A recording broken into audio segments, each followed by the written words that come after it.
In a world at peace, a new generation is about to begin. Watch as young Shinachiku Uzumaki, son of Naruto Uzumaki and Sakura Haruno, embarks on his first real adventure, all the while his parents find themselves unearthing a plot that could spell disaster for the Hidden Leaf Village and the world as they know it. Will their love survive? NaruSaku. Hey guys, it's me, Amaterasu, back with another series as promised. This series is what if Naruto and Sakura had a child, aka Shinachiku's first adventure. I hope you guys enjoy. Anyways, roll the intro. Hey Ross, sauce it up.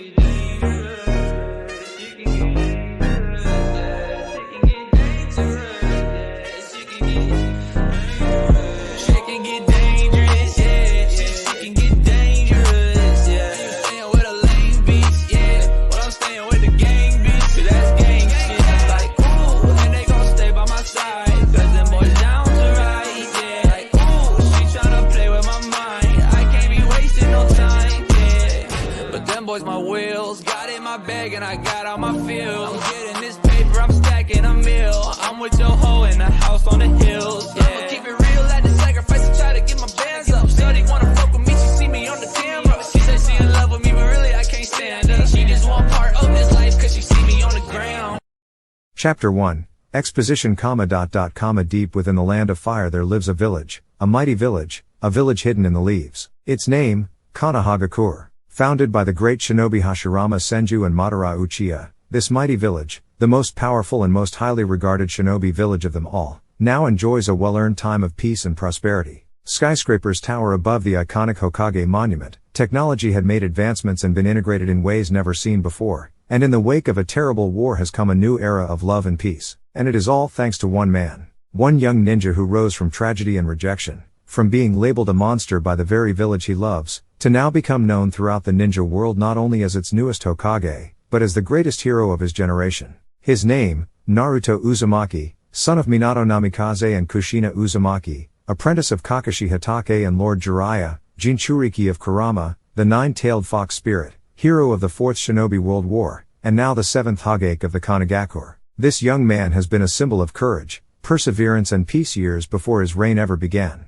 It seemed as though everyone he encountered has been touched by his influence, and always for the better. One of these individuals is Sakura Haruno, daughter of Kazashi and Mebuki Haruno, apprentice of Kakashi Hatake and Lady Tsunade, heroine of the 4th Shinobi World War, renowned as the greatest medical ninja in the world, and now the loving wife of Naruto Uzumaki. Yes, despite years of chasing after the former traitor Sasuke Uchiha, this woman would eventually open her eyes to the truth, that her affections were for the wrong man this whole time and that her true destiny lay with another. The young man who stood by her through all of her darkest turmoil, her worst moments, this lovable, stupid blonde knucklehead of a ninja was always there and would not hesitate to give his life for her if need be. In another life, she might have missed her chance to be by his side and who knows where she would have been then. After the war, where Naruto at last fulfilled his promise to bring Sasuke back home to her, the last Uchiha would find himself leaving the village once again, this time to make amends for his many sins since he first betrayed his team, no, his family, to seek power from the snake Sannin Orochimaru.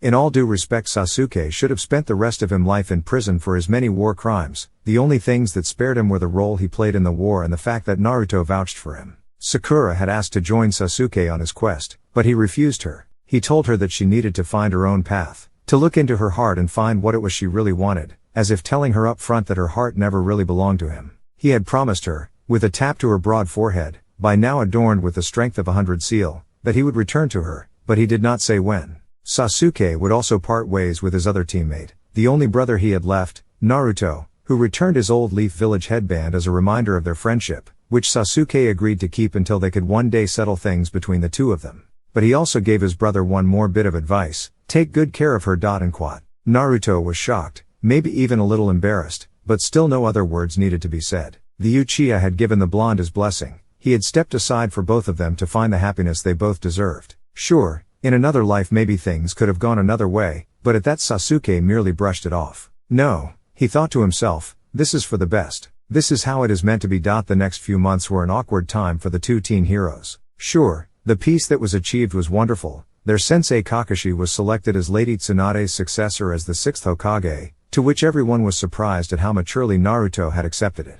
The allied shinobi forces remained intact and thrived, and as a result, recovery from the devastation of the last war healed much more rapidly and equal opportunity was given to all villages and any need for future conflict was eliminated. But that wasn't the end of it. Many of their friends, even those among the fabled Konoha 11, were finding themselves falling in love. Ino Yamanaka, Sakura's oldest and closest friend, had confided in her that she was starting to form a crush of one of Naruto and Sakura's former teammates, the pale-faced Anbu and former root member Sai. Sakura was dumbstruck to say the least, but ever the optimist, and likely as an apology for their years wasted on a rivalry of chasing after Sasuke, she decided to play matchmaker and set them both up on a blind date. Turns out, the date went very well. Thank goodness Sai had gained a better understanding of human emotion by then. Now the purple-clad, platinum blonde florist, the confident girl that would flirt with every other guy that crossed her path, found herself in a happy and stable relationship, and it was all thanks to her best friend Sakura. Shikamaru Nara, the first of the Konoha 11 to reach Chunin status and easily the most brilliant strategist of their generation,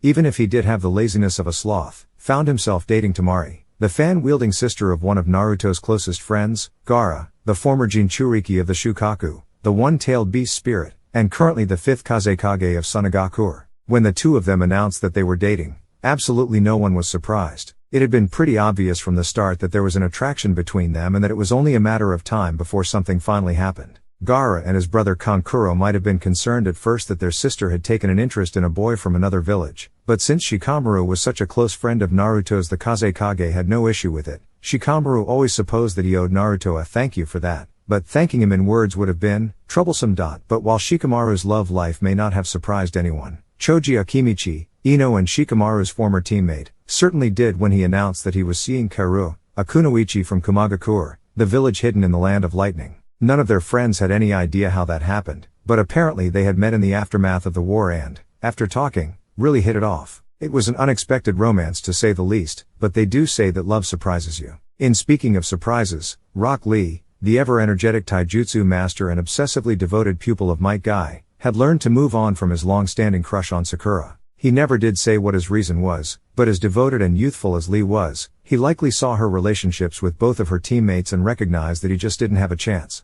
Besides, after the tragic death of his teammate, former rival and dearest friend Neji Hyuga, Lee found himself becoming a source of strength for his other grieving teammate, Tenten. She had hidden unreciprocated feelings for the Hyuga, so when he gave his life to save both Naruto and his cousin Hinata, she was devastated. Lee was there to help her out however, and while nothing was made official yet, Tenten's friends had all started to notice her smiling in Lee's direction a lot more often lately. But that brings us to Neji's beloved cousin, heir to the prestigious Hyuga clan, the kind and beautiful Lady Hinata. Every single person in the village was aware of her long-standing crush on the blonde-haired Hokage-to-be, except, naturally, for the blonde knucklehead himself. She had found the courage to confess her feelings to him during Pain's invasion of Konoha, but Naruto would not reciprocate those feelings for a while longer. After the war, after Neji died, Naruto had gotten to a point where he was becoming uncomfortable around Sakura. Not because he stopped liking her, he just felt that, after finally bringing Sasuke back home, that he should try to move on and let her have what she wanted.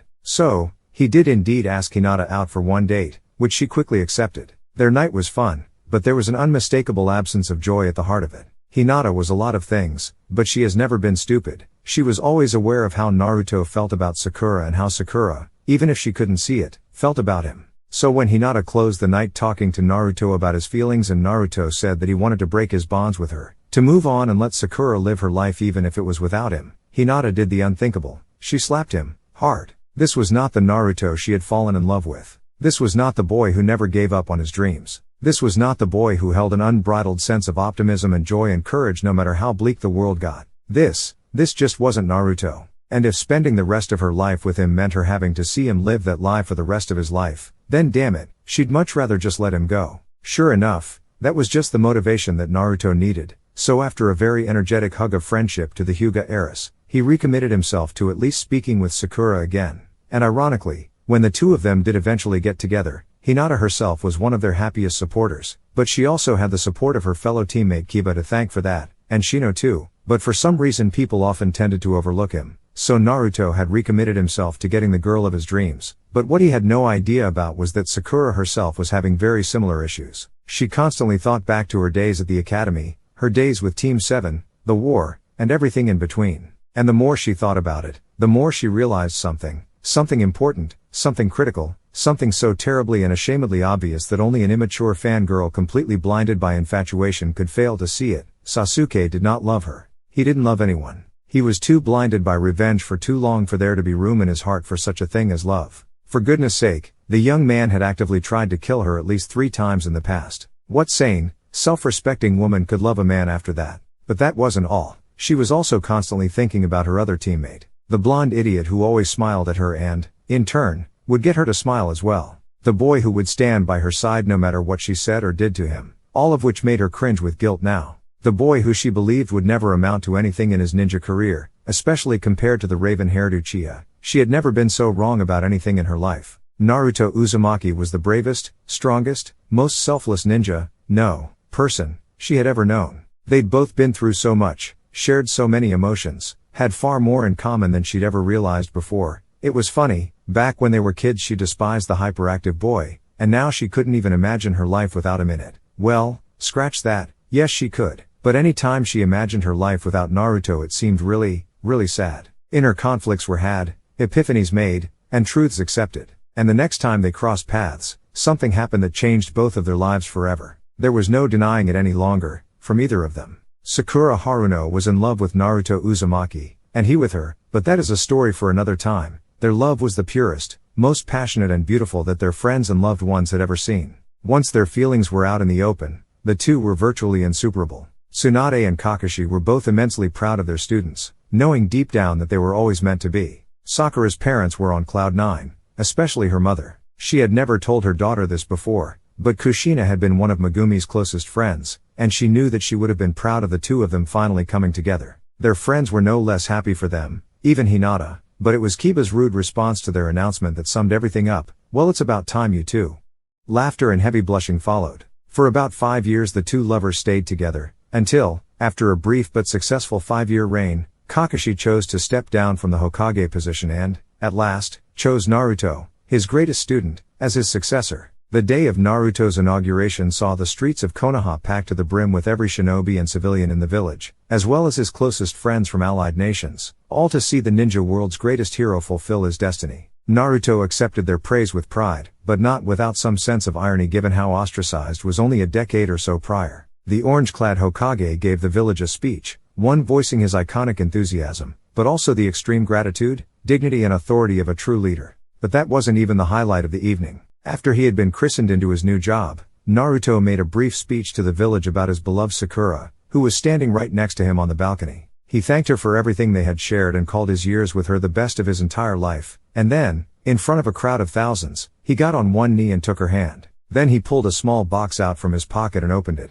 revealing a diamond ring that sparkled in the sunlight. Sakura, her hands clasped over her mouth and her eyes already in tears, could only stand there as the crowd gasped and Naruto asked the most important question of his life. Sakura Haruno, will you marry me? ?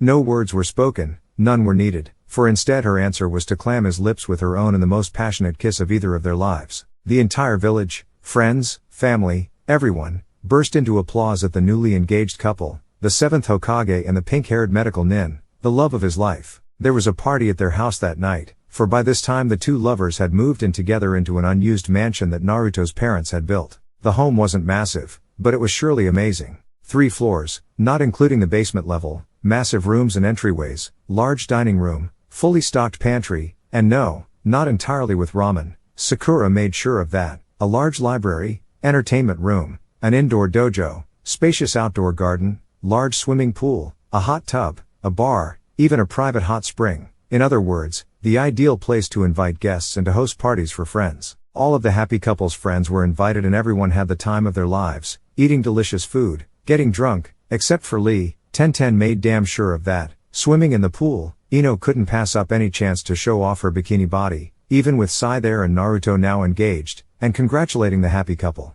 There was even a karaoke machine that night, where Naruto got up and sang a song to his fiancée. Now, until that night, the idea of Naruto singing would have sent shivers of horror down the spines of everybody there. But to everyone's shock, the blonde man wasn't gifted, but he was far, far better than they had all feared. But as good as his singing was, it was nothing compared to his dancing. Naruto performed a break dancing routine to his song that night that completely floored everybody, pulling off movements that even taijutsu masters like Lee and Guy would envy. including this one move that looked as if he was gliding backwards across the stage, as if gravity wasn't even influencing him, as if he were on the moon. Sakura was overcome with emotion after Naruto's performance. They both disappeared from the party after it was over, retreating back to the master bedroom. Lemon warning. Take me to bed, Sakura whispered, the wisp of silk that was her shift falling to the floor at her feet. Naruto didn't need telling twice, placing his hands on her now bare waist and steering her slowly towards the bed. He turned her gently so that she stood before him as he lowered himself to sit on the edge of the bed. She bit down on her lip as he allowed his eyes to wander the splendor of her. Still he could see no flaw, no blemish, nothing to suggest she was anything other than sheer perfection. Her breasts were firm and perfectly rounded, and he couldn't help but imagine how they would fit perfectly in his hands. Her waist was narrow and her stomach flat. His eyes wandered the curve of her hips, biting down on his own lip as he sought out what was between her creamy thighs. Gods! He wanted her. He looked up to her face again, seeing her eyes wide once more. You're beautiful, he breathed, and he could see the relief relaxing all of her features. In the next moment he bent down to hurriedly throw away his sandals, before he straightened up again, pulling back the furs on the bed as he slowly stood up. After you, he gestured for Sakura to climb in, and she did so, clearly unsure of how she should arrange the furs around her. Whatever makes you comfortable, he reminded her, and she drew them up around her waist at his words. Naruto averted his eyes momentarily as he moved to adjust his painfully hard length on the bed. He breathed a sigh of relief before he turned to climb in next to Sakura, avoiding her gaze for the moment, only looking at her again when he too had drawn the furs up around his waist. I don't know what to do next. I mean, I know the procedure but not sure which route is best, she told him quietly, her hand reaching out to settle on his chest. Will you guide me? Sakura asked shyly. Of course, Naruto replied, shifting himself carefully so that he could move above her. A flash of uncertainty crossed her features for a moment, but then he noticed her slowly moving her legs apart for him. Follow your instincts, he breathed, settling himself between her legs before pressing a kiss to her neck. If I do something you don't like, tell me to stop, Naruto whispered, lavishing more kisses along her neck and collarbone. And if you do like it, tell me to do it again, he continued in an amused tone, feeling her hands come to lay flat against the top of his back. I like that, she said quietly, what you're doing now. And quat. He smiled against her skin, imagining the light blush that would have flared up on her cheeks. Then I will continue, he murmured against her softness, nuzzling along her collarbone before he latched onto her neck. She gasped, her back arching up slightly against his body, her reaction encouraging him to let his hand wander slowly up towards her breast. Another gasp left her when he enclosed his hand around the perfect mound. He had been right, it did fit perfectly in his hand, and a tiny little hum left her mouth as he began to tenderly massage her. As he continued kissing her and caressing her, she began to slowly raise her hips up and grind against him as slowly as he was touching her breast. He stifled his own groan of pleasure in the skin of her neck, as a more pronounced hum of pleasure escaped her lips. The rolling of her hips was almost driving him wild now, and he shifted himself slightly so that his length could sit between her legs.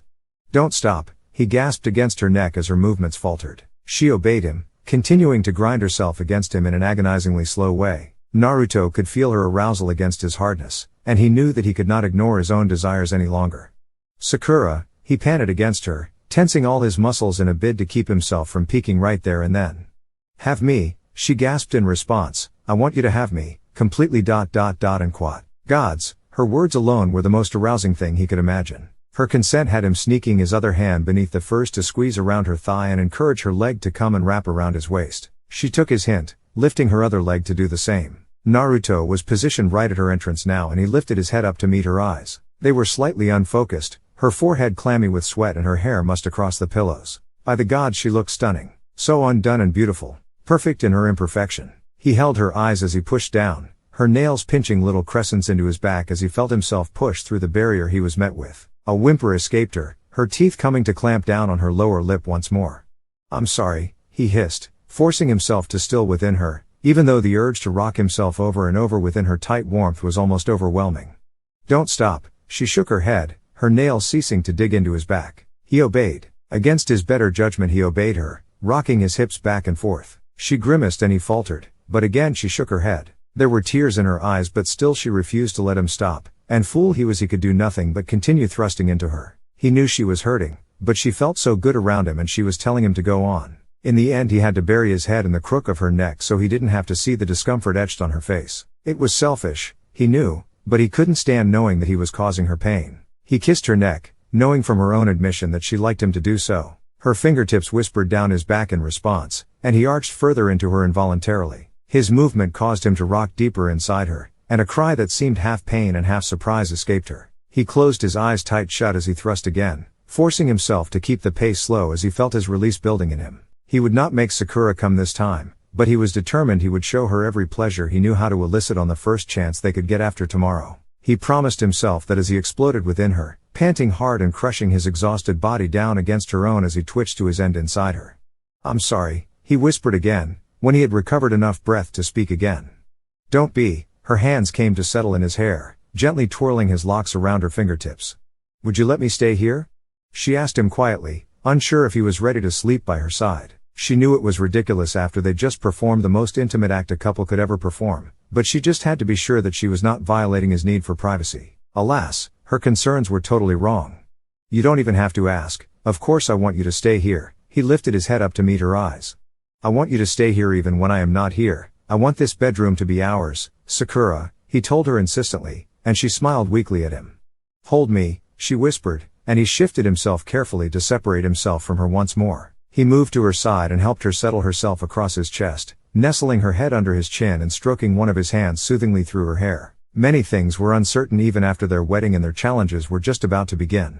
But for tonight, they both nestled closely against each other and decided to forget about the world for once. Lemon End. 9 months later, the happiest day of their lives had come. Sakura, who had herself helped deliver countless babies into the world for other mothers, had at last given birth to her own firstborn child, a son. His name, Shinachiku Uzumaki. And this, at last, is where we begin our story. Chapter 2, Dawn of a New Era. Great work today, Shinachiku. We'll pick this up again tomorrow. A very young boy, about 12 years in age with bright blonde hair and emerald eyes, dressed in an orange jacket, black shorts, black armbands, and large black boots, the jacket adorned with the symbol of the hidden whirlpool village, which itself was encased within the plain white circle of the Haruno clan, stopped his shuriken training. It should be noted that nearly all of his targets had been bull's-eyed. The boy turned to his master, a tall, handsome young man with brown hair and a long blue scarf wrapped around his neck. The boy bowed to his master with a large, goofy smile. "Arigato, Konohamaru-sensei."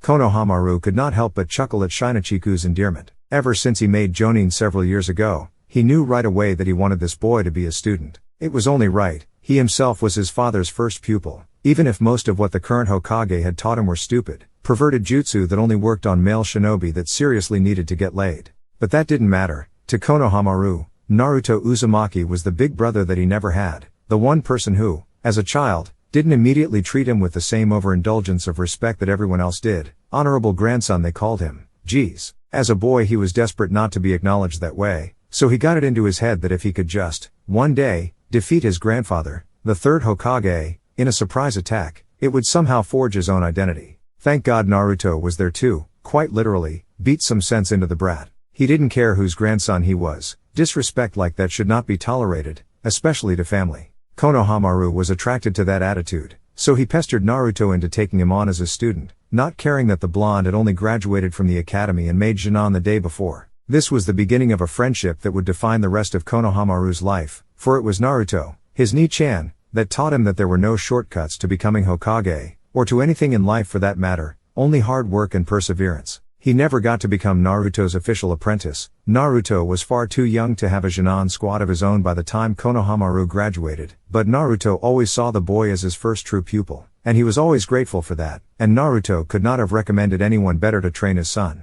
Shinachiku Uzumaki was, like his sensei before him, the pride of the Hidden Leaf Village. The son of both the Hokage himself and the most renowned medic nin of her generation, the boy had always been destined for greatness, or at least he would have been if they were not living in times of peace. Don't get the wrong idea, peace was wonderful, there was no war, no suffering, and no death, but there was also no adventure. Young shinobi and training like Shinachiku, top of his class despite being a natural-born prankster, not to mention an amazing singer and dancer, it's no wonder so many girls at school were crushing on him, found themselves training in the sacred arts of ninjutsu, genjutsu and taijutsu, and yet had precious little opportunity to put those skills to use. But as Shinichiku's dad had told him when he was very young, a wise kage, or ninja, never goes looking for war, but he must always be ready for it.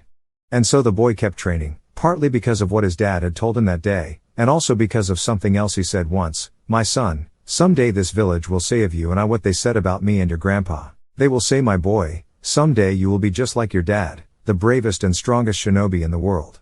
And then one day then we'll all look again and say, no, he is greater than his father. After the Jonin finished bowing to his sensei, he hung his head in thought, and his teacher noticed it. What's the matter, Shina? Sensei, do you think that all my training will ever pay off one day? I mean, really pay off? I know we are living in peace right now and my dad says that a shinobi should always be ready for anything, but escort missions for feudal lords pay good money and it's okay to help find a woman's lost cat now and again, but I can't help but wish something more exciting would happen around here. I know I'm being selfish, but whenever I talk with my mom, or Aunt Ino, or Aunt Hinata, or Uncle Sasuke whenever he's around, or whenever I read my dad's book, I feel like the boy was stopped when his master knelt down and put his hand on his shoulder. He looked the boy square in the eye and gave him a heartfelt smile. Shinachiku Uzumaki, you are the son of two exceptional shinobi, one of whom was my idol, and he was the greatest ninja I've ever known. Believe me when I tell you that one day you are going to grow up to do great things, but only if you work hard for it. There are no shortcuts to being a great ninja, only hard work. Legacies and bloodlines are all great, but if your father proved anything growing up, it's that true greatness isn't given, it's earned. The blonde-haired lad stared at his master in wonder. Then, he gave the Jonin a warm hug. Arigato, sensei. Anytime, kiddo. Now go on home, I'm sure your mother is going to want you back in time for dinner tonight. Actually, my mom told me that she got stuck with an extra long shift at the hospital. And dad's stuck in a meeting with the damn elders again. Hey, watch your language, young man. Go men, go men. Anyway, it's just going to be me and Hanami tonight. Really? Are you sure you two are going to be alright on your own? It'll be fine. Both my parents are usually home, but once in a while these things happen. I'm a big kid now and I can take care of both of us until they get home. Okay, just try to stay out of trouble until your parents get home. And take care of your sister. Sensei, relax. What could possibly happen? At the Hokage Tower, a mid-30s man with blonde hair and 3 fox-like whisker marks on each of his cheeks, garbed in orange and black, sat at his desk typing endlessly on his laptop computer. Thank God for technology, he thought. It cuts the paperwork down at least by half. On his desk were stacks of paperwork, most of which he was done with, thank goodness. But there was also a half-eaten cup of instant ramen with the chopsticks sitting inside it, and half-empty bottle of sake. Until the last 12 years this young man had prided himself on not being much of a drinker, but Ba-chan had warned him that taking this job meant that he would be hitting the bottle a lot more often than he used to. Still, he prided himself on moderation and usually favoring coffee or water instead. But also on his desk were a series of framed photos. One was from years ago, when he had just been assigned to his 3-man squad, the day that his life story truly began. The young man himself was only a boy back then, no older than his son was now. In the photo he stood to the right, dressed in a garish bright orange jumpsuit, his arms folded and an irritated expression on his face. Leaning in above them was the young man's former sensei, the copy ninja dressed in his green Jonin vest and with that infamous blue mask covering the bottom half of his face, his Leaf Village headband covering his Sharingan eye. To the far left stood another boy, with raven black hair and a blue shirt, an annoyed expression on his face. This boy was his former rival, his best friend, his brother. In between the two boys, at the bottom of the photo, was a pink-haired angel, a girl that many others called an ugly duckling for her broad forehead, but the blonde never did. She had her eyes closed and her hands held up to her face in an adorable smile. She was his rock, his friend, his true love, and now, for 12 years, she had been his wife. There was another photo on his desk as well. It was of just the two of them, days after the war ended, both of them now 17 years old. It was the day after they first admitted their love for each other. She clung to his arm and rested her head on his shoulder, another content smile on her face as he placed a kiss to her forehead, now adorned with the diamond-shaped strength of 100 seal. There was yet another photo, again of the two of them, this time from their wedding day, well, their second wedding day. He tried not to think about the disaster that happened the first time they walked down the altar. But that didn't matter, because the second time had gone perfectly. There he was in a rich black tuxedo, her in a gorgeous white wedding gown, with her scooped up in his arms as they kissed with pure love and passion.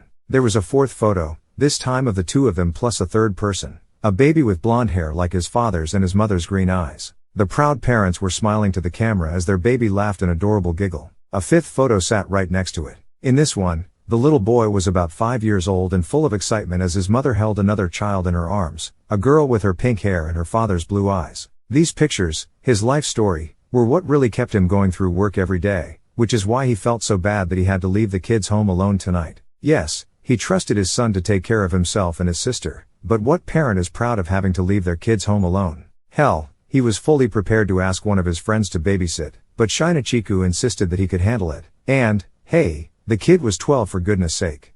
Still, the blonde man thought, better breeze through all this so I can hurry home. And so, after checking to make sure he was alone in his office, the orange-clad Hokage made a familiar hand seal. Shadow Clone Jutsu. A few puffs of smoke later and no less than 3 identical clones of himself appeared in the room, all of them knowing exactly what to do, all groaning as they split up the remaining paperwork evenly among themselves. That's cheating, you know. The blonde Hokage nearly jumped out of his seat at the sound of that voice. He looked to the doorway and saw his pink-haired angel staring back at him in irritation. Sakura-chan, I can explain this. She crossed her arms. I'm listening. Well, I was just trying to get all this work done faster so I could come home to you and the kids, that all. Sakura maintained her irritated expression for about a second before it changed to one of her heartwarming smiles. I know. Wait, what? What do you mean you know? Come on sweetie, you pull this stunt all the time. How else could you have been there for the kids' birthdays every year? How else could you find time to join me for Christmas shopping each year? Hell, if you hadn't placed a clone in your spot for one of your boring Cage Summit meetings one time you would never have made it to Hanami's birth. As I recall, the Raikage was pretty upset with the deception. And to this day I have no regrets about it. Nothing about this job is more important to me than you guys. You know that, right? Of course I do. And quat. She came up her husband and wrapped her arms around his neck. Besides, it's not like that's the only use you have for those shadow clones. The blonde man gave a devious smirk equal to her own as he leaned in to claim her lips. Their kiss lasted a solid 10 seconds before a voice called out to them. Oh man, how troublesome. Get a room you two. The two lovers quickly separated and straightened out their clothes, blushes adorning both of their faces. Shikamaru, what do you want? The annoyed Hokage asked. Shikamaru Nara, Naruto's trusted advisor and one of his oldest friends, stood there in the doorway wearing his open white dress shirt and black undershirt and a goatee on his chin. I just wanted to tell you that the new budgets for the academy and the hospital need your approval. And quat. He handed Naruto the clipboard as he spoke. Okay. And quat. Naruto said as he read the proposal. Fine, approve it. What, just like that? Yeah, what's the big deal? Naruto, when's the last time you double-checked the village's budget reserves? We are running low on funds right now and this proposal will. I understand your concern Shikamaru, and I assure you that I'm considering every possibility. But if I am forced to choose between approving funding for our village's defense during peacetime or to our schools and hospitals, then I'll choose schools and hospitals. Sakura smiled with pride as Shikamaru just grinned. Wow, he turned to Sakura. I guess you really fucked some sense into this moron, huh? What? Sakura screamed in embarrassment as she grabbed the lazy Nara by the collar. What the hell are you implying by that? Hey, take it easy. I'm just saying that we all know how kinky you two can be when you're alone. I mean, you did sneak off to your bedroom during your engagement party to have hours of loud, wild, passionate, kinky sex. I'd always heard that virgins could never keep it quiet, but damn, how could you two have forgotten to set up a silencing jutsu around your bedroom first? Everyone at the party could hear you two going at it like rabbits in there.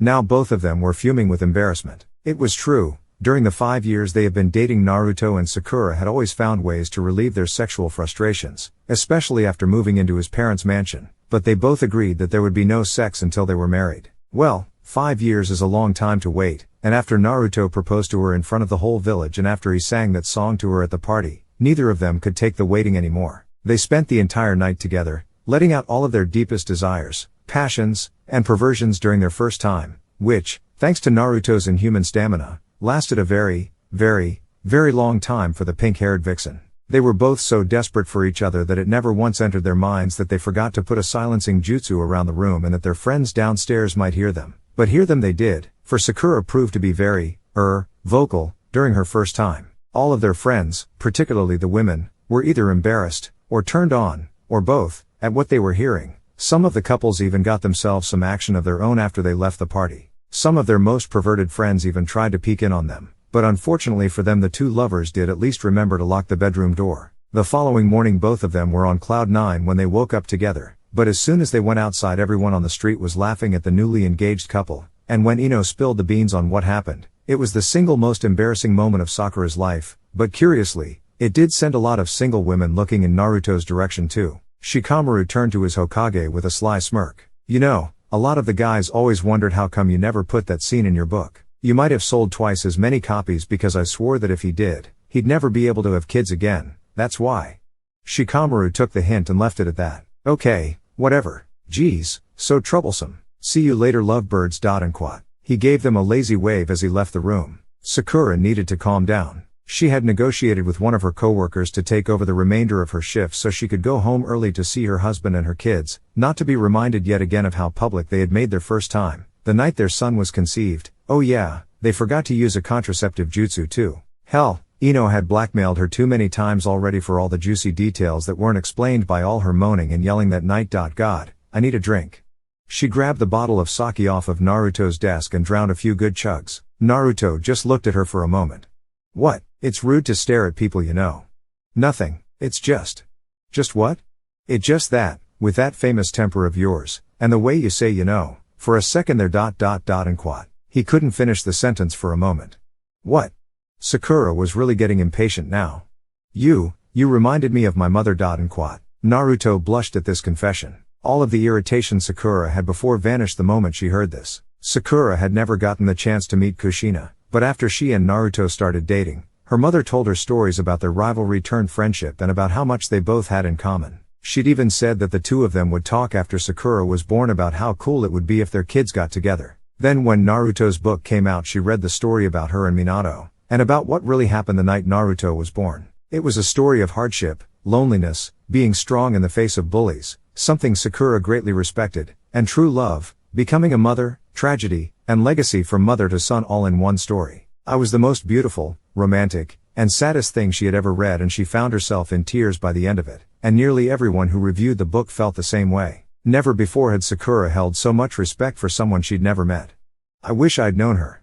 Naruto took her into his arms. Hey, my mom would have loved you. And quat. He leaned in to kiss his wife once more time. My clones should be just about done with the paperwork by now, so why don't you and I just get the hell out of here? Sakura smiled and gave once more peck on the lips. As you command, Hokage-sama. Shinachiku made it back home to his house within minutes of finishing his training with Konohamaru-sensei, and he pulled out the key to his house and opened the door. Hey, I'm home. There was no response for a few moments, but then there was a loud cry of happiness. Oni-chan. A 7-year-old girl with pink hair and eyes as blue as sapphire, wearing a small red jacket over a bright yellow dress, ran out into the main hall of the Uzumaki house and practically teleported into her brother's arms. I've missed you, Shina-chan. I missed you too, Hanami. And quat. He hugged her back, but he also couldn't help but think to himself, wow, really, she saw me just this morning. Hanami Uzumaki was the second child of Naruto and Sakura. When their friends all saw her, they thought she was the most adorable baby girl ever, save for their own kids, of course. But when she was born, Shinichiku's father told him that he was going to have to take some major responsibility from now on to help keep her safe, like any big brother should. It was a responsibility that he took to with total seriousness, as he had occasionally got sent to detention while at the academy for beating up on kids who bullied her at school. Hanami herself was the pride and joy of her family. She loved her father, who would always shower her with love and, frankly, spoil her rotten with all the candy, toys and, yes, ramen that she wanted. She loved her mother, so pretty and smart and strong, the kind of woman she wanted to grow up to be like, whether she wanted to be a medical ninja or not. But her brother, she adored him. He was always there, keeping her safe, watching out for her, keeping her company on those rare nights when mom and dad were both swamped with work and both had to come home late. He would always find ways to make her laugh and smile, and sometimes, when she was really down, he would go so far as to sing to her. That was how the family first found out about his beautiful singing voice, and, coupled with the break-dancing moves his father taught him, helped make him even more popular with the girls at the academy than he already was, which for some reason always made Hanami jealous whenever other girls spoke to him. Shinichiku broke up the hug. Hey sis, mom and dad are going to be running late tonight, so it's just you and me for dinner tonight. But Shina-chan, mommy didn't leave anything out for dinner, and neither of us are allowed to use the stove. Shinichiku got a mischievous grin on his face. Well, you know what that means, don't you? Hanami got that same grin on her own face. Yep. Ichiraku ramen. They both shouted with glee. After the war, as their father became world famous, so too did his favorite place to eat. Old man Tucci and his daughter Ayame found themselves attracting more customers than ever thanks to the enthusiastic free press of their #1 customer. Business got so good not only did the restaurant end up expanding from a simple bar to a full-sized restaurant, which did offer up more varieties of food than just their house special, but Ayame was able to convince her father to sell the family recipe for home consumption. So now, not only could you order Ichiraku's delicious noodles to go, but you could buy them in stores as well. Naruto wasn't terribly fond of this idea, as frozen stuff was never as good as the real thing, But still, it did serve to fill the void in his stomach when his job just didn't allow him the time to get out and go there in person. Within minutes, the Uzumaki siblings were sitting at the family dinner table happily slurping up their dinner, when all of a sudden, the doorbell rang. Huh? Shinachiku said. Maybe mom and dad got off work early tonight. Hanabi, you wait here for a minute. The boy got up from the table and walked to the front door. He opened it expecting to see his parents there, but what he saw instead was a stranger, or at least he thought he was. This person was a tall man in his mid-30s with moppy raven black hair, who wore a black poncho over his obviously well-armed ninja gear. His face looked sullen and a bit cold, but there was something oddly familiar about this stranger. Either way, being the Hokage's son meant you had to be sure to use good manners. Good evening, the boy said as he bowed. Whatever do you mean by that? Do you mean to wish me a good evening, or do you mean that it is a good evening whether I want it or not? Or perhaps you mean to say that you feel good on this particular evening? Or are you simply stating that this is an evening to be good on? Shinachiku was at a loss for words at all this, so he answered, all of them at once, I guess. And quote. The stranger merely grumbled at this. Excuse me sir, but can I help you? That remains to be seen. Are your parents home? No, my mom and dad are working late tonight. And quote. The boy was now getting nervous, really wishing that he had a spare kunai on his person just in case. Why do you ask? Are you looking for them? No, actually kid, you're the one I was really looking for. Excuse me? You don't have any idea who I am, do you kid? I know I've been gone for a while, but for you to have forgotten my face completely I'm sorry sir, and I hate to be rude, but I don't think I know who you are, and I think I'm going to have to ask you to leave. Good evening. And quote. Shinachiku really didn't like to be rude to anyone that visited their house, but something was really off about this man. But as he was about to close the door, to think that I would be so young and still have to stand her to be good evening by Naruto and Sakura-san, my own godson, as if I well selling buttons at the door.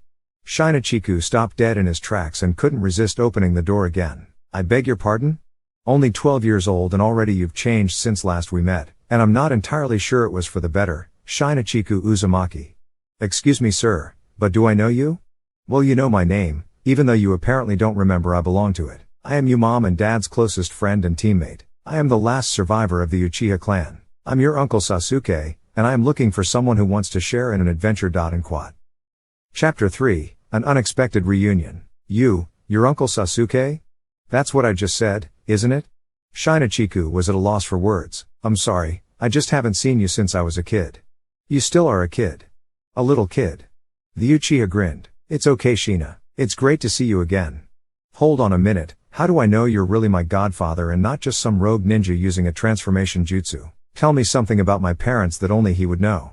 Very good, following your shinobi instincts, I like that. And quote. Sasuke thought for just a moment. To answer your question, did your father ever tell you that by accident I became his? The black-haired ninja cringed in shame at this memory. That I was his first kiss?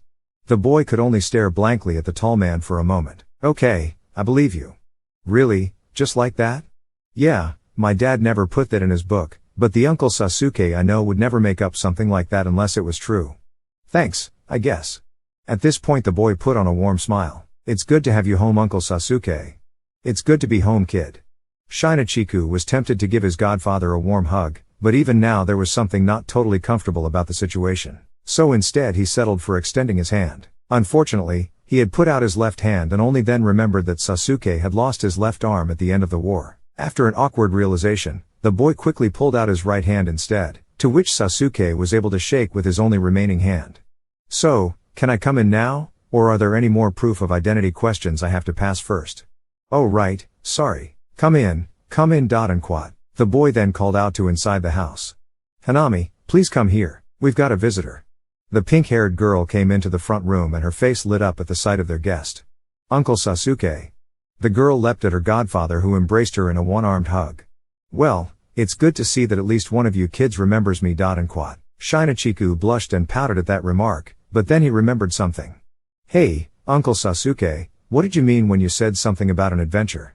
The Uchiha merely smirked. Let's go inside kid, I'll tell you all about it. The orange Hokage and his pink-haired wife strolled down the streets of Konoha toward their home, arms interlocked and her head on his shoulder. The woman was humming to herself as she did this. Sakura? Sorry, it feels nice for us to just be walking like this. I feel so safe and comfortable with you, just like when we first started dating. And quote. Naruto didn't need to wait for her to finish her sentence. Yeah. And quote. She pecked her husband on the cheek. And at least now I don't have to worry about beating girls off of you with a stick. No, I'm pretty sure that monster strength of yours would be more than good enough. Naruto had to stop that thought as he was knocked on the head by his wife. Damn it, Naruto, why did you have to ruin the moment by saying something like that? Go men, go men. I meant it as a compliment, I swear. Sakura folding her arms, you darn well better have.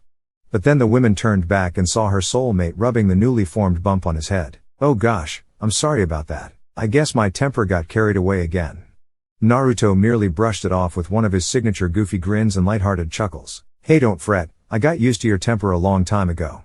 This made Sakura feel even guiltier. I don't deserve someone like you. Hey, don't you start that again. I've told that you deserve all the happiness in the world and that I'm the lucky one here. You're smart, strong, beautiful, assertive, speak your mind, you're everything I've ever wanted in a woman. I don't think I could stand being married to someone who just stayed quiet and shy and never let her anger out at her husband. Marriage is a two-way thing, and any relationship where the man and the woman don't stand on equal ground is no way to live a life, or raise a family.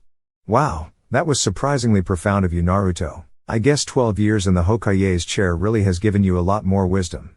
It wasn't the chair, honey, I just grew up, that's all. Sakura pulled her husband into a warm hug. Yeah, you really have. You've grown into the strongest, selfless, most wonderful man I've ever known. And quote. She ended her praise by claiming his lips in a soft but passionate kiss, which he returned without complaint. Come on, let's hurry home so we can check in on the kids. The Hokage smiled again. Sure, they're both probably bored to death by now. By the time the couple finally made it back to their house, they noticed some commotion coming from inside their luxury mansion. Well, the kids sure sound like they're having fun, Sakura said. Yeah, I bet they both raided the ramen cupboard again. I warned you about feeding them that stuff when they were too young. I'm a doctor, and kids their age need to have a fully developed diet comprised of all 4 food groups. I'll have you know that ramen consists of all the essential food groups in one. The noodles represent wheat and grain, you can chop vegetables into it like green onions, and boiled eggs can go into it, sliced pork, fruits, well I can't think of any fruit you can put into it, but kids needs plenty of water, and the broth is obviously. By this point Naruto had to stop because he saw his wife scolding at him again. I've got no chance of winning this argument, do I? No, but it was an amusing effort. Just open the door. Naruto reached into his pocket and pulled out the key to their house and opened the door. When they stepped inside they called out to their kids. Shinachiku, Hanami, we're home. Daddy. The young pink-haired girl ran into her father's arms for a huge hug. You sure are in a good mood tonight, sweetie. Are you and your brother getting along? Yeah, we're having a lot of fun now that Uncle Sasuke is back. Why, what? That incredulous reaction came from the other parent in the room. Yes, Mommy, Uncle Sasuke is here right now. Come on. She grabbed her mother by the hand and led her into the dining room, her father following close behind. There they saw their 12-year-old son sitting at the dinner table finishing his second cup of instant ramen for the night while looking at a batch of weird paperwork set on the table by a tall, black-haired man in a black poncho. There was an instant silence in the room as the 3 adults all laid eyes on each other for the first time in years. It was as if time itself had come to a complete standstill. The room was so quiet that you could literally drop a pin on the tile floor and everyone would hear it. Both of the kids suddenly got very nervous. Hanami never liked it when people argued, especially her family, and while Shinachiku had never seen it in person, he had read his dad's book so many times that he was well aware of the bad blood that used to exist between the 2 adult men, not to mention the complicated romantic triangle they used to share with his mom. The poor boy was dreading what may or may not come of this unexpected reunion. What felt like hours was really about 10 seconds as, finally, their unexpected visitor stood up from the table and addressed the masters of the house. Naruto, Sakura. And quote. The Uchiha addressed them both, but he did not feel the need to bow, even if he was in the Hokage's own house. Sasuke. And quote. The Hokage addressed his one-time best friend and teammate, but he did not bow either. His wife just stood there, not saying anything. Both men approached each other until they were only a few feet apart. They each stared the other down for a few tense seconds, as if either one of them could pull a hidden kunai on the other at any moment. And then they each got a grin on their faces, a smug one from the Uchiha and a large, goofy one from the Uzumaki. Those grins transcended into chuckling, then full-blown laughter. All the tension was sucked out of the room as the 2 men dropped their tough guy act and laughed, and Shinachiku released a deep breath that he did not even realize that he was holding. It's so good to see you, Sasuke. It's been way too long. Too long, old friend. The 2 men shook hands, until Naruto couldn't resist pulling his brother into a manly hug, which Sasuke awkwardly accepted, briefly. You did learn a long time ago that a ninja is supposed to keep his emotions in check, right, especially around other men. Yeah, but last time I checked, emotions were also what made us all human. Touché, Dobi. Sasuke then noticed his other former teammate in the room. She could only stand there blankly for a moment, until the Uchiha put on yet another of his smug smirks. What, I don't get a hug from you too? Sakura broke out of her surprise with a healthy giggle as she wrapped her old teammate in a warm hug. Naruto watched this and, unlike when they were kids, he had no reason to feel any jealousy at this scene. She was his now, they wore the rings to prove that. This was just welcoming home a lost part of the family. Wait a minute, family? Hey Sasuke, where are Karen and Sarada? Sasuke broke up the hug with Sakura to turn to the blonde. He clearly had a rare look of discomfort on his face. Naruto, Sakura, can I discuss something with you both, in private? Naruto got suspicious, but went along with it anyway. Sure, Shina, could you please go take your sister and go up to your rooms for a little while? Uncle Sasuke and I need to have a talk. Okay Dad. And quat. The boy did as he was told and took his sister with him upstairs. But he had a hopeful smile on his face. Please let them say yes! And pause. Chapter 4, The Quest for the Chakra Gems. You want my son for what? Sakura didn't know what to expect when Naruto agreed to talk with Sasuke after his unexpected visit, but this was certainly the last thing she could ever have guessed. I said that I want to take Shinachiku with me on an adventure. What kind of adventure? Naruto asked with great suspicion. Well, I was just about to explain it to you before your wife had a panic attack and interrupted me. And quat. The Uchiha turned back to the pink-haired woman. Funny, I thought Naruto was supposed to be the one who acts without thinking. When did the roles reverse themselves? Sakura folded her arms. They haven't, but then again he became Hokage and I became that boy's mother, so you'd better start explaining things. Sasuke smirked. Very well. And quat. He pulled out a map of the ninja world and some ancient scrolls. When I left the village again after the war, I did so to find ways to make amends for my crimes, and I especially wanted to make things up to the two of you. I made contacts throughout the shinobi nations to serve as a sort of spy network to monitor for any hints of malicious machinations or Akatsuki level missing nin activity. Like pervy sage, Naruto remembered fondly. Pretty much. Anyway, a few months ago, one of my contacts reported about rumors spreading across the Lightning Country about a rogue ninja sect, one who are on a manhunt for an all-powerful weapon, one that can single-handedly destroy an entire village, killing millions of people all at once. That's impossible, Sakura said incredulously. Is it? When Pain invaded this very village, he was able to use a jutsu to literally crush everything you love, only Naruto's intervention stopping him. Hell, Jinchuriki themselves have been considered living weapons for years by many, myself included, until, again, our blonde knucklehead here helped teach the world to see things differently. Who's to say there isn't yet another force out there, an item made by human hand, capable of similar chaos? Naruto took all of this in. Okay, so what kind of weapon is this exactly? A jewel, one of 7. According to these ancient scrolls I have discovered, these 7 jewels each contain an incredible chakra that allows each to use a different, incredible power, and when brought together, they could either destroy whoever carries them, or give them the power of a god. Myth has it that they were created by Kaguya Otsutsuki herself. Naruto and Sakura both sat up in alarm at that name. Kaguya was the greatest challenge any of them had ever faced, a goddess who possessed chakra unlike any the world had known. To this day, how the three of them together were ever able to defeat her is nothing short of a miracle. That doesn't make sense, Sakura noted. Kaguya was a zealot after she ate the Shinju fruit. She believed that all chakra was hers and hers alone. Why would she put any of it into jewels for others to find and use? I admit that it doesn't make much sense to my either, except perhaps that she intended them each as weapons to be shared amongst her 2 sons, Hagoromo and Hamura, if they should ever need them. After she realized that both of her sons inherited her chakra and she lost her trust in humanity, she eventually went mad and not only devised the infinite Tsukiyomi to trap her enemies and turn them into white zetsus, but she fused with the Shinju, becoming the 10 tails, forcing her sons to separate and absorb her chakra, Hagoromo becoming the first Jinchuriki in the process, and sealing her body within the moon, then dividing her chakra into the form of the tailed beasts. The jewels, however, were left behind, probably overlooked by history in the wake of everything else that happened. But the 2 brothers knew better, so, fearful of the power that was contained within them, especially if they were ever to be brought together, they chose to scatter the jewels to the far corners of the world, buried deep where no one would ever find them. They named them the Chakra Gems. Catchy, Naruto said sarcastically. Hey, you got a better name for them? Naruto said nothing, didn't think so.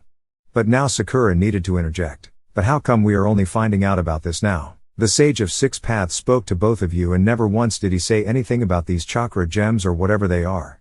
He probably didn't feel it was relevant. As incredibly powerful as the chakra gems are, they had nothing to do with Madara's Eye of the Moon plan or with Kaguya's resurrection. Naruto, who had been going over Sasuke's scrolls himself all throughout his description, had some questions of his own. So basically what you're saying is that we need to recover these chakra gems before this new enemy force does, is that right? Basically, yes. Who is this new enemy exactly?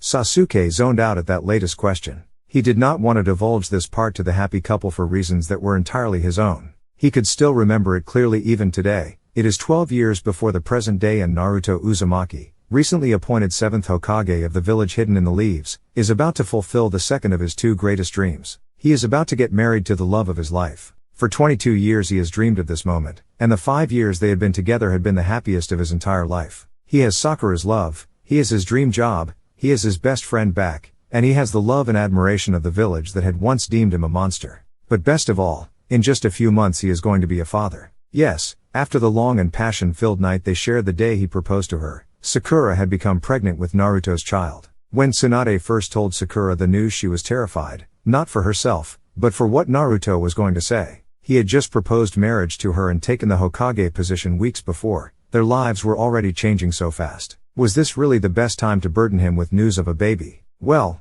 Sakura did not have to worry about anything. When Naruto got back from work one day, Sakura was waiting for him. She sat her fiancé down on their master bed and took his hand in hers. He was confused about what was going on at first, until she just came out and told him the truth. Wah, baby?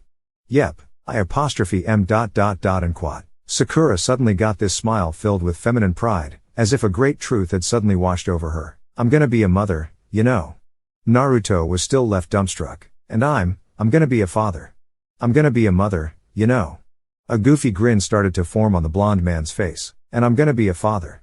I'm gonna be a mother, you know. And I'm gonna be a father. Oh my god, Sakura, this the best thing that's ever happened to me. Is it really? Yes, you, our child, this life, it's everything I ever wanted. And quat. Naruto couldn't resist anymore and embraced his wife in a huge hug. I love you so much, Sakura. I love you too, Naruto, so much. Tears of pure joy were now pouring down the woman's face as they shared a loving kiss, all the while Naruto placed his hand on her stomach, thanking the heavens for finally giving him a family. That was one of the two happiest moments of Naruto's life, right up there with when Sakura agreed to marry him. In short, Naruto at last had everything he ever wanted, well, almost everything. Mom, Dad, Third, Pervy Sage, Neji, I wish you guys could have been here to see this. And quat. Naruto said this aloud, not caring that there was no one else in the room to hear him. Besides, the loved ones he was referring to likely were able to hear him anyway, in a better place. Naruto was interrupted by a knock on the door. Come in. The door opened to reveal his former teammate and best friend, Sasuke Uchiha, dressed in a sleek black tuxedo. Hey Dobi, you do know what time it is, right? Yeah, I'm almost done. Naruto was in his own tuxedo, but the poor fool just couldn't fix one little problem. Hey Sasuke, could you give me a hand here? I can't get this stupid tie on. You're joking, right? The Hokage of our village, hero of the entire world, and you can't even put on a tie by yourself? Annoyed silence was his response. Fine, let me look at it. As Sasuke went to work on his best friend's tie, he had a few other things he needed to say. Listen Dobi, you practically begged on your hands and knees for me to come back home long enough to be your best man, and if I'm going to be here for this, then I'll be damned if I'm going to let the only brother I have left be late for his own wedding. And I appreciate that, I really do. And quat. Naruto turned back to a mirror in the room to look at his best man's handiwork. Thanks, it looks great. Wait a minute, how were you able to do that with only one arm? I have my ways. Okay. Anyway, I guess we better get going to the church now. I can't keep my lady waiting. Naruto said that last part with the same goofy enthusiasm that he had at 12 years old. Still as annoyingly happy as ever, Sasuke groaned. By the way, what's this rumor I'm hearing about you wanting to write a book? Yeah, I've been thinking about it, still haven't decided about it though. Kids keep coming up to me wanting to know about my adventures, I mean all of them. You saved the world a few times and suddenly the whole world wants to know every detail about your life. It's called being a celebrity. Yeah, well, I love all of the attention, don't get me wrong, but they keep asking me so many times that it's honestly starting to get annoying. I figure maybe if I just put it all down on paper, I could cut that down a little bit. That, and Naruto stopped himself, not sure if he should finish his next sentence. What? Well, it's what I think Pervy Sage would have done. He was an author too. You ever read The Tale of the Utterly Gutsy Shinobi? The only books by Master Jiraiya I've ever heard of involved erotica, fetishes and all manner of things that grown men like you and Kakashi-sensei master. What I mean is that, before he did any of that, Pervy Sage wrote this book about a ninja who never gives up and vows to break a curse, a vicious cycle of war, conflict and hatred that infects the whole world. It wasn't a big hit, but, well, my parents named me after the main character in that book. Sasuke raised an eyebrow in curiosity at this part. I guess I kind of want to follow in his footsteps in some way, that's all. You think anyone would want to read it? I suppose some people might enjoy it, but don't expect a whole lot of rave reviews and overnight success or anything. Just promise me one thing, if you do write it, try to go easy on me, okay? I already have an enormous self-inflicted bad rep I'm fighting to fix every day. I don't need your published life story making it any worse. I'll try my best, but the truth is the truth. Now come on, let's go. The halls of the Konoha Cathedral were filled to bursting with friends, family and well-wishers from all the allied shinobi nations. Even major foreign dignitaries, like Gaara of Sunagakure, who went against some of his advisors and left his village to come all the way out here just to see his closest friend get married. Besides, it gave him an excuse to see his sister again, after she had recently moved here to start a relationship with the Hokage's newly appointed advisor, Shikamaru Nara. In addition to Gaara and his brother Kankuro, Daru, Raikage of Kumagakure was there along with his bodyguard Amoi, as were Chojuro, Mizukage of Kirigakure and his bodyguard, and Kurotsuchi, Tsuchikage of Iwagakure along with her escort Akatsuchi. Their predecessors were all there as well, Mei Terumi, and Aniki, respectively.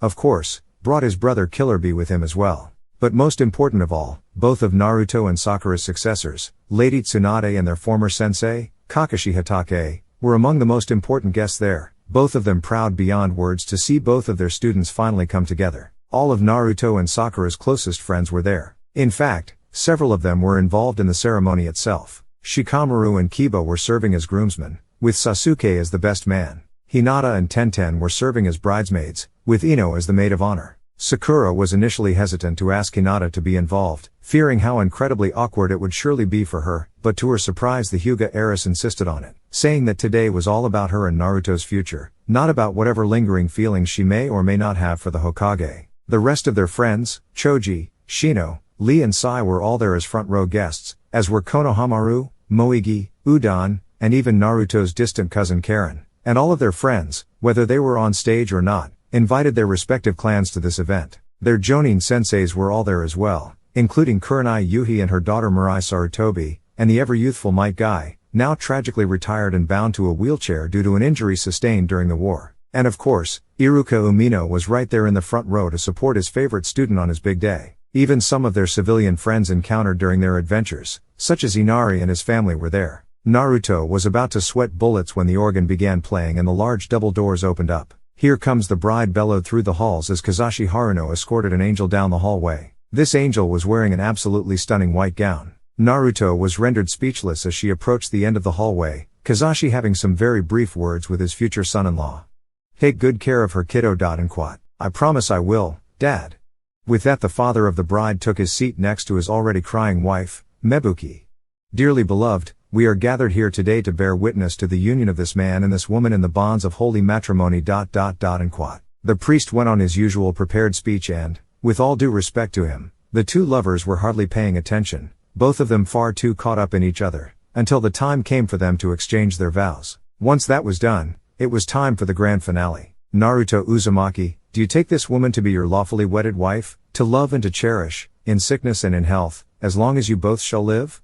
Naruto smiled happily, I do. Sakura Haruno, do you take this man to be your lawfully wedded husband, to love and to cherish, in sickness and in health, as long as you both shall live? Sakura was on the verge of crying tears of joy as she said, I do. If there be any person here who has any reason why these two should not be wed, let them speak now or forever hold their peace.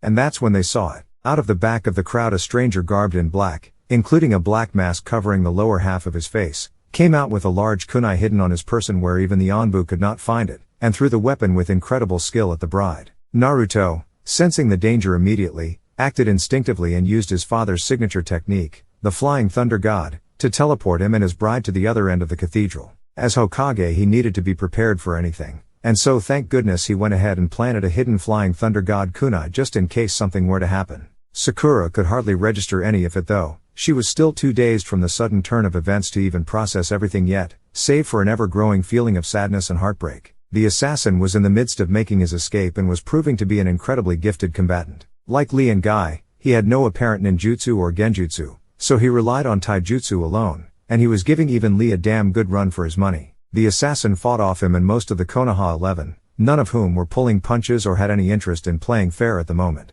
Actually, the most bizarre thing about this attack was that, while the assassin was not using any ninjutsu or genjutsu himself, none of the techniques that the shinobi used were having any effect. Shikamaru used his shadow imitation technique to restrain the assassin, but Shikamaru's shadow literally repelled itself before it made contact with the enemy's shadow, much to the Nara's astonishment. Ino attempted her mind-body disturbance technique to render the enemy a vegetable, but something was shielding his mind from mental attack. All of Shino's insects were retreating from the assassin when they arrived within meters of him. Sai unleashed his super beast imitation drawing technique, but the ink creatures were turned to globs of black putty when they came within the assassin's presence. Choji attempted his human bullet technique, but again he was repelled away as if the assassin was protected by some sort of invisible shield. Hinata pulled out all the stops by unleashing her gentle step twin lion's fists, but even that was having little effect. She found herself better off relying on her usual gentle fist fighting style, but the assassin's amazing agility was formidable. Kiba was having a bit of luck as his and Akamaru's techniques were more taijutsu based, but these were still doing minimal damage.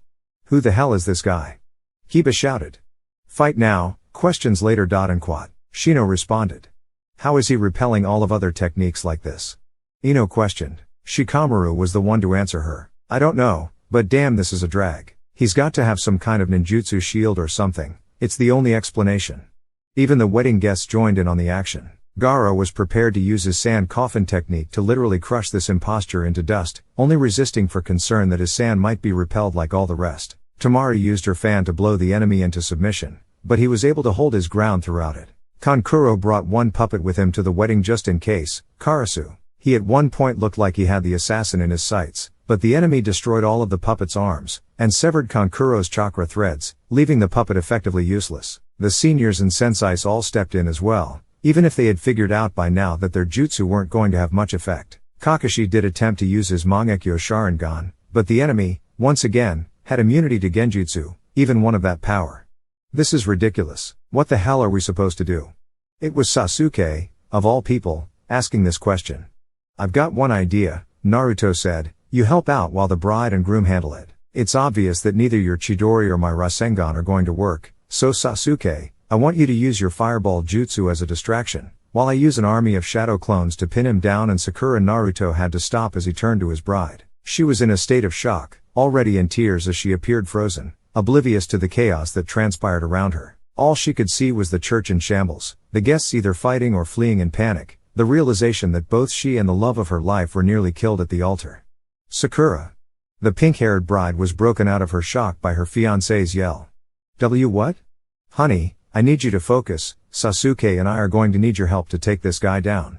Sakura was still coming to when she caught a glimpse of the assassin, at the current moment deflecting or dodging Tenten's entire weapons arsenal. Something came over her, something that Naruto was instantly worried of. He had seen her get angry, often at himself, more times than he'd care to count, but there was still a big difference between the frustrated and angry Sakura that he and their friends all knew and what he was seeing now. This wasn't just anger, this was hate. Pure, unadulterated, unabashed hate. This assassin would be lucky to have any of his bones or limbs intact by the time she was through with him. This was our wedding day, he ruined it, he ruined it. He attacks me, he attacks my fiancé, he attacks my friends, my family. He is dead. Honey, I want him taken out just as bad as you, believe me, but if we kill him now then we won't be able to interrogate him and get some answers. You understand me, right? Naruto braced himself for the worst as his furious wife turned to face him, but then she took a huge sigh to refocus. You're right, so what's the plan? Like I was telling Sasuke, he will distract this guy with his fireball jutsu, then I'll subdue him with a mass of shadow clones, and while I've got him down, you come in and hit him with a chakra enhanced punch, enough to knock him out while we cuff him. That's it? That's you plan, Dobi? It sounds pretty simple to me. Excuse me, but who's the Hokage here and whose wedding was this again? Fine, I'll do this your way, today, but how do you know that my fire will be a good enough distraction? This guy's got some damn good reflexes and will likely dodge your clones before they can grab him. Good point. Let me handle that. Quat. The two boys turned to the pink-haired bride, her resolve restored and determination in her eyes. I've got a little surprise. It's simple, but it should do well enough. Okay, but that super strength of yours is still chakra enhanced, and as we have clearly seen, this guy can somehow nullify all chakra techniques. It won't matter, Naruto butted in. He is clearly a taijutsu specialist, and Sakura's strength is essentially just enhanced martial arts blows, the force of which are so great that it should still be enough to hold up against whatever shield he's using for the time we need. Besides, he turned towards Sakura grinning, my girl once punched a goddess into submission. I'm sure this creep has got no chance. Naruto noticed the blush as Sakura smiled back at him. So, everybody clear on the plan? Hi. Sakura and Sasuke both said together. Sasuke called out to the assassin. Hey stupid. The enemy turned and charged at the Uchiha. Fire style, fireball jutsu. The wave of flames was fierce, but the assassin was quick enough to dodge them as he leapt into the air, only to suffer a painful sting in his right leg. The pain was caused by a kunai that was thrown by the bride herself, which she had pulled out the garter belt that was part of the lingerie Ino had helped her pick out for her and Naruto's honeymoon. The opening was just what Naruto needed. Shadow clone jutsu. The young Hokage had made about 20 clones, as a precaution to make sure this guy was overpowered. After a moment of struggling, Naruto at last had him pinned. Now Sakura, now. Shirano. Sakura focused her chakra into her fist and landed a massive, murderous punch at the one who destroyed the most important day of her life. It was damn lucky that whatever jutsu nullifier he was using was depleting her monster strength even before the punch made contact, otherwise he would have been reduced to a pile of mush and the cathedral would probably be reduced to a crater, no questions asked. As it stands, the blows still did enough to knock the guy out in one blow, maybe enough to put him into a coma. The battle was over. The assassin was rendered comatose and needed to be restrained before there was any attempt at escape. Naruto called out to Sai and the other Onbu that had been fighting during the battle. Cuff him, now. Sai happily slapped the cuffs on the unconscious body himself. What should we do with him, Hokage-sama? First, hold him for a moment. And quat. Naruto reached out and pulled down the assassin's mask, revealing a total stranger. It was a face Naruto had never seen before, and hopefully, when he had told them everything they need to know, would never see again. Sai, I want you to take this bastard to the strict correctional facility and place him under heavy guard at all times. I don't want any to take chances once he finally wakes up. Yes sir. Sai bowed and gave those same orders to the Onbu under his command. Ino, Naruto called out to the blonde kunoichi, now trying to comfort her heartbroken best friend. I want you to lead the interrogation, but not until I arrive there myself. This guy obviously won't let you read his mind, so we're going to have to use some more old-fashioned methods of making him talk, if you catch my meaning. Yes sir.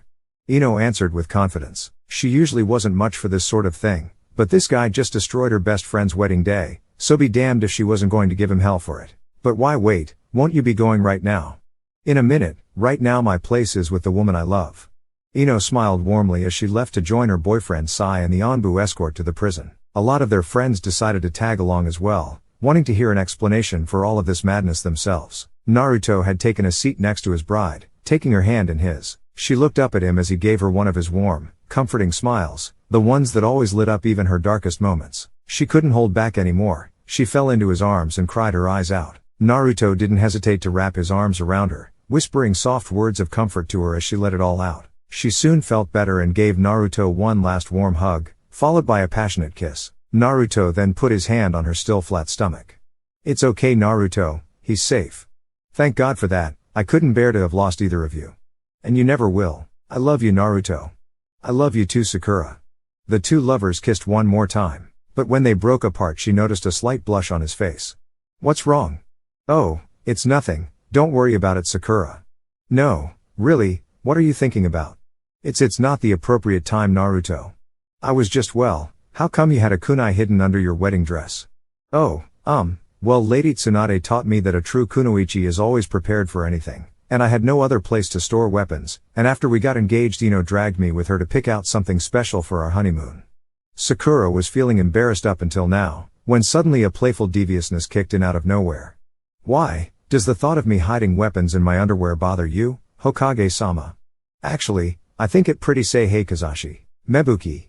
Sakura's parents soon joined them, saying anything they could to cheer their daughter up and thanking Naruto for keeping her safe. It was then that they heard a groan. The assassin was barely starting to stir. Sasuke leaned over to see if he could make out anything he might say. What he heard were two words, said so quiet that only Sasuke could hear them before the assassin passed out once again. Hail Taka.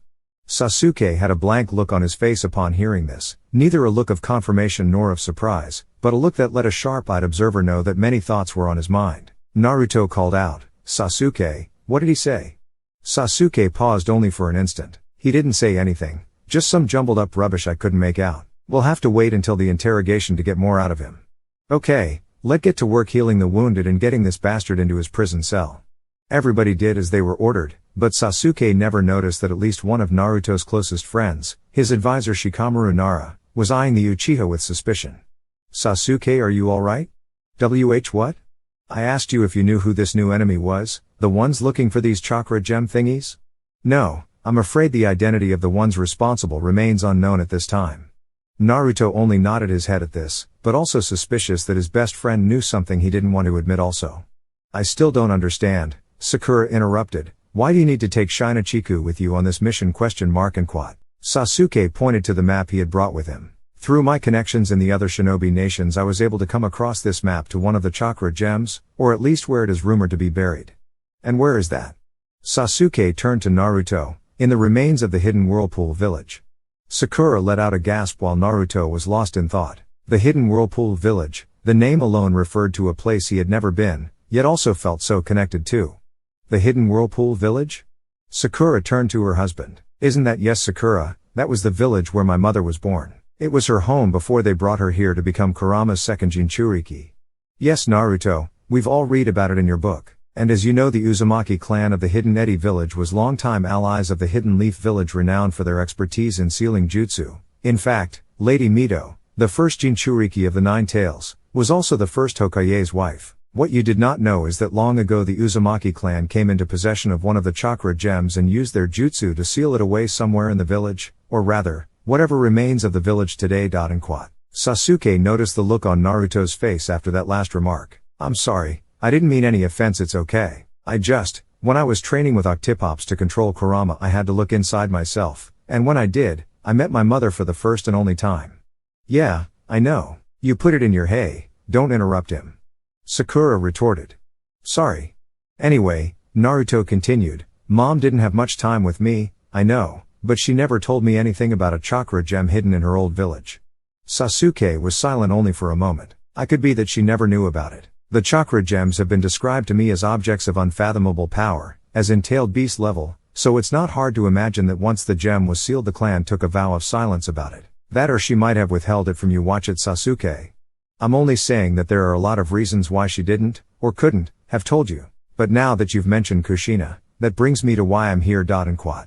Both Naruto and Sakura both paid close attention to what their old friend was about to say next. "According to the sources I've been able to collect, the seal that has been placed on the gem's burial site is a powerful one that can only be opened by another from the Uzumaki bloodline." "Kushina's blood," Sakura said in understanding. "My blood," Naruto said in even clearer understanding. "Exactly. As the last of the Uzumaki clan, you, Naruto, are the natural heir to the chakra gem that resides within that village. But you're the Hokage now, meaning that you cannot just abandon your village to go on a mission like this for too long. So that leaves Shinkachiku," both parents said at the same time. "Yeah." Naruto took a deep breath. "So it's not just my son's talent or even his companionship you want, it's his blood." "Well, when you put it that way, why don't you just ask Karen to help with this? She is from the Uzumaki clan too." Sasuke got a very uncomfortable look on his face, one that both his friends noticed. "Karen and we've split up." What happened?" Sakura asked in shock. "It's personal. Let's just say that we had an argument, things were said, by both of us, and now she's taken Sarada and moved on." "How long ago was this?" Sakura asked again. "About a year now." Now Naruto had to interject. "Why didn't you ever tell us?" "Because you didn't need to know. Sasuke, we're your friends, Karen is my cousin, Sarada is our goddaughter, of course we needed to know. Look, my point is that I weighted all of our options and the best way to get to the chakra gem before this new enemy does is with your son's help." Both parents shared a look before Naruto took another sigh. "Have you spoken to him about this already?" "Yes, and the boy is quite excited." "I'll bet he is. You realize that I would have to inform his sensei about this. That's not a good idea. This mission will require as much stealth and anonymity as possible, so the best option would be if I took the boy myself." "If anyone but you had said that, I would be throwing you out of my house right now for even implying that, Sakura said firmly. Sakura, I understand your concern, I really do, I'm a parent myself remember? But Shinachiku isn't a little boy anymore, he's a Jonin now, before you know it he's going to be an adult. If he's going to grow into a great ninja then he is going to have to get out and experience the real world sometime. We can't always use peacetime as an excuse to shelter our children from the real world. But Sasuke, he's my son ... and quat. Sakura was starting to get tears in her eyes by this point. I give you both my word that no harm will come to him. I'll take good care of my godson, he has a great destiny ahead of him, and I will help him fulfill it if I can. Naruto was silent for a good long while. He exchanged silent glances at Sakura, who did seem to take some comfort in Sasuke's confession. Sasuke, if I let my son go with you, on what would be the first real adventure on his life, can you make me a promise of a lifetime that you will bring him home alive? Sasuke stood up from the table, smiled warmly, and extended his hand. I promise on my life that Shinachiku will come home to you alive and well. Naruto and Sakura both felt comfortable with Sasuke's promise. After exchanging one last, satisfied look, they both nodded, and the Uzumaki and the Uchiha shook hands. Alright, I trust you Sasuke, now there is just one more thing we need to do. Oh, and what's that? Naruto called out to the stairs. Shinachiku, could you come downstairs for a minute? The patter of feet loudly coming down the stairs could be heard at a quickened pace. The blonde-haired boy soon joined his parents and his godfather in the dining room. Yes, Dad? Son, did your uncle Sasuke talk to you about why he's here? Oh yeah, he told me all about the chakra gems and the Grandma Kushina's old village, and about how my bloodline holds the key to breaking the seal protecting it, and about the mysterious enemy that is also looking for it. Yes, that's great sweetie, Sakura interrupted. But are you sure you understand what your uncle is asking of you?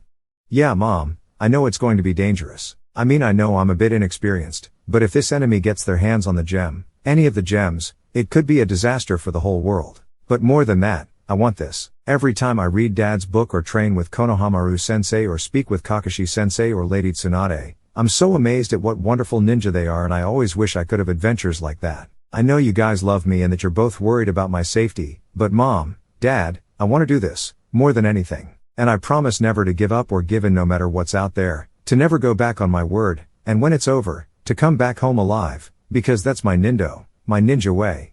The three adults were all stunned at the sincerity and passion in the boy's words. There was no reaction from them for a moment until the boy's father walked up to him and crouched down to his level. He put his bandaged, prosthetic right arm out and put his hand on the boy's shoulder. I'm proud of you son. You just grew 3 feet taller right before my eyes. God, I'm so proud you. Naruto could not hold back his emotions anymore and pulled his son into a bear hug, which the boy returned. I love you son. I love you too Dad.